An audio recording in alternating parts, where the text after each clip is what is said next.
वाना cadet college के अंदर मौजूद 3 खारिजियों के खिलाफ क्लियरेंस ऑपरेशन जारी। 115 अफराद को बहिफाजत रेस्क्यू कर लिया गया। सिक्योरिटी ज़राए के मुताबिक अभी तक तमाम कैडेट्स महफूज हैं। तीनों अफगान खवारिज को कैडेट्स की रिहायशी इमारतों से दूर एक मखसूस इमारत तक महदूद कर दिया गया है। दहशतगर्द टेलीफोन पर मुसलसल अफगानिस्तान से हिदायत ले रहे हैं। गुज़िश्ता रोज़ हलाक किए गए अफगान खवारिज के मोबाइल वीडियो भी सामने आ गई। वीडियो में दहशतगर्द कैडेट कॉलेज के अंदर नजर आ रहे हैं। गुज़िश्ता रोज़ अफगान खवारिज ने कॉलेज के मरकजी गेट पर बारूद से भरी गाड़ी टकरा दी थी। धमाके से कॉलेज का मरकजी गेट टूट गया था और करीबी इमारतों को भी नुकसान पहुँचा था। पाक फौज के जवानों ने फौरी कार्रवाई करते हुए 2 खवारिज को मौके पर हलाक कर दिया था। कॉलेज की हदूद से कैडेट्स को निकालने का अमल भी जारी। वाना कैडेट कॉलेज में 500 के करीब कैडेट्स मौजूद हैं। वाक़े की CCTV वीडियो भी सामने आ गई।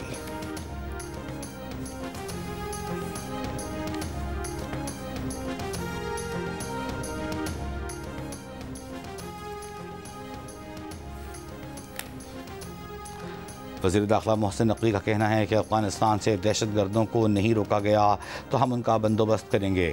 वाना के इलाके में क्लियरेंस ऑपरेशन जारी है। कैडेट कॉलेज में 3 शहादतें हुई हैं। इस्लामाबाद में गुफ्तगू करते हुए कहा कि हमलावर कैडेट कॉलेज में लोगों को यरगमाल बनाना चाहते थे मगर कामयाब नहीं हुए। अफ़गानिस्तान को शवाहिद दिए हैं कि उनकी सरजमीन पर दहशतगर्दों की ट्रेनिंग हो रही है। वाना हमले में अफ़गानिस्तान मुलव्वस है।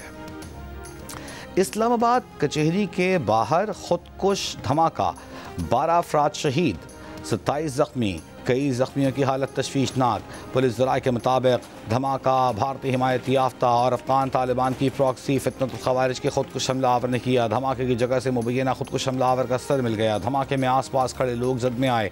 3 गाड़ियों को नुकसान पहुंचा जिसमें 1 गाड़ी पुलिस की और 2 प्राइवेट गाड़ियां शामिल हैं। इब्तिदाई मालूमात के मुताबिक मोटरसाइकिल सवार ने उतर कर कचहरी में जाने की कोशिश की। कचहरी में दाखिले से रोकने पर बमबार ने खुद को धमाके से उड़ा दिया। वज़ीर दाखिला मोहसिन नकवी का कहना है कि पहली तरजीह खुदकुश हमलावर की शनाख्त है।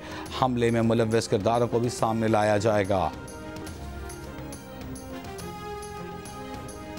अफगानिस्तान को कालाधन TTP और दीगर गिरोहों के खिलाफ मौसर कार्रवाई करना होगी। वज़ीर आज़म शहबाज शरीफ का 2 टूक मौक़िफ़। इस्लामाबाद में बैनुल अक़वामी स्पीकर्स कॉन्फ्रेंस से खिताब में कहा कि शिद्दत पसंद गिरोह अफगानिस्तान और उसके बाहर अमन के लिए ख़तरा हैं। दहशत गर्दों के खिलाफ कार्रवाई के लिए अफगान हुकूमत से ताउन पर तैयार हैं। वज़ीर आज़म ने कहा पाकिस्तान ने कई बार आम दुश्मन कार्रवाइयों का सामना किया। इस साल मई में मशरक़ी सरहद पर बिला इश्तियाल जारहियत की गई। गुज़िश्ता माह अफगान सरजमीन से पाकिस्तानी चौकियों पर हमले हुए जिनका ठोस और फैसलाकुन जवाब दिया और दुनिया को दिखा दिया कि पाकिस्तान अपनी खुद मुख्तारी और इलाकाई सालमियत के तहफ़्फ़ुज़ के लिए हर मुमकिन कीमत अदा करेगा।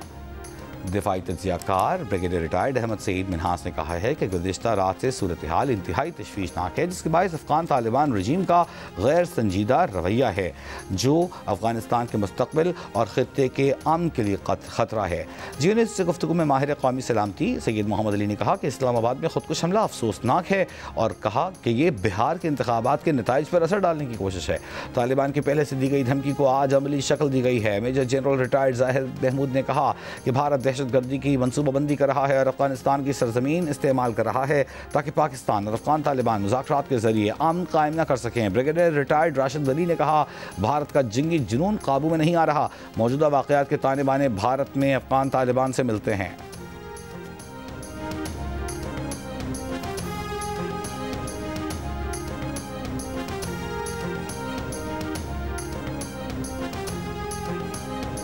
वज़ीर इत्तलात अता तारड़ का कहना है कि दहशतगर्दी के पीछे छुपे अनासर तक पहुंचकर उन्हें कैफर किरदार तक पहुंचाया जाएगा। अफ़गान फितनतुल खवारिज और भारतीय फितनतुल हिंदुस्तान को नाकामी का सामना करना पड़ेगा। सॉफ्ट टारगेट को निशाना बनाने का मतलब है दहशतगर्द आखिरी लम्हों पर हैं। 27वीं आईनी तरमीम माजी के तजर्बात की बुनियाद पर की। जजेस का ट्रांसफ़र हो या अदालतों में ज़ेरे इल्तिवा मुक़द्दमात की तादाद या फिर सुमोटो इख्तियारात कहाँ से शुरू करें। सुमोटो ने तो मुल्क का मुआशी निज़ाम बिठा दिया। वज़ीर क़ानून आज़म नज़ीर तारड़ का कौमी असम्बली में 27वीं आईनी तरमीम का भरपूर दिफा। कहा सुमोटो इख्तियारात का हर मामले में इस्तेमाल किया गया।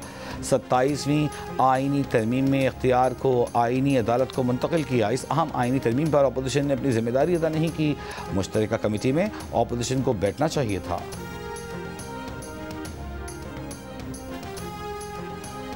दुनिया के दीगर ममालिक में भी सुदूर को फौजदारी मुकदमात से इस्तिस्ना हासिल है। बात करने से पहले कुछ तहकीक करें। पीपल्स पार्टी के रहनुमा शाजिया मरी का बैरिस्टर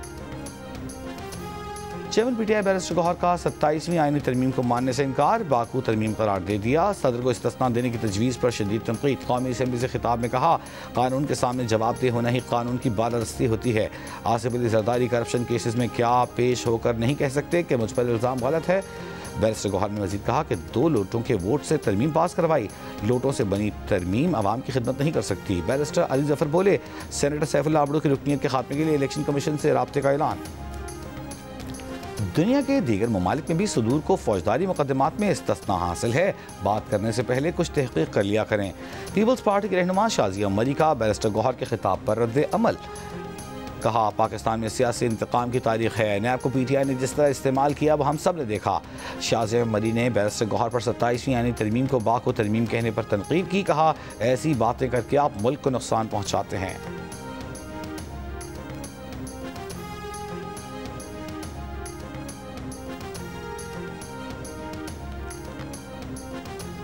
मौलाना फजल रहमान का कहना है कि 27वीं तरमीम के तमाम पहलुओं पर गौर के बाद JUI ने इस तरमीम की मुखालिफत का फैसला किया है। JUI के मेंबरान कौमी असम्बली तरमीम की मुखालिफत में वोट दें। मौलाना फजल रहमान ने अपने मेंबरान को हिदायतनामा जारी कर दिया। पीटीआई रहनुमा असद कैसर का कहना है कि अहमद वली ने भी 27वीं तरमीम का साथ दिया। तरमीम के हक में वोट देने पर सैफुल्लाह अब्दू को पार्टी से निकाल दिया है, उनके खिलाफ कार्रवाई करेंगे। 27वीं यानी तरमीम में अवाम के लिए कुछ नहीं, अदालतों को इंतजामिया के मातहत किया गया। अब लोग इंसाफ के लिए कहाँ जाएंगे? अब तो सिर्फ अल्लाह की अदालत रह गई है।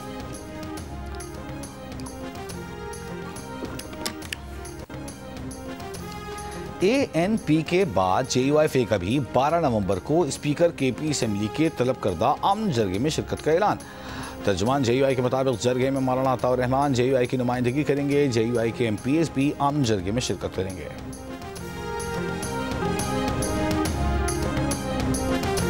पाकिस्तान को चलना है तो MKM की मुजव्वज़ा तरमीम को माना जाए। हमने अपनी वजारतों और ठेकों की बात नहीं की। 25 करोड़ लोगों को वसाइल और इख्तियार मिल जाएंगे।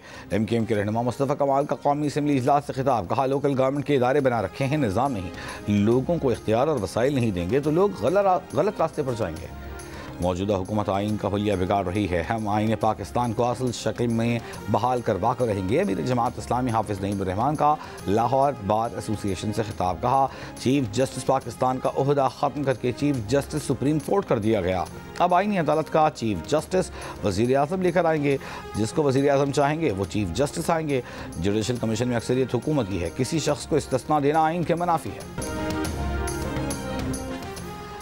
रावलपिंडी में पहले एक रोज़ा मैच में श्रीलंका का पाकिस्तान के खिलाफ टॉस जीतकर पहले फील्डिंग का फैसला। पाकिस्तान की बैटिंग जारी। साइम अयूब 14 के मजमूई स्कोर पर आउट। जनूबी अफ्रीका के खिलाफ खेले गए आखिरी वनडे की प्लेइंग 11 में पाकिस्तान ने एक तब्दीली की। अबरार अहमद की जगह फास्ट बॉलर नसीम शाह शामिल।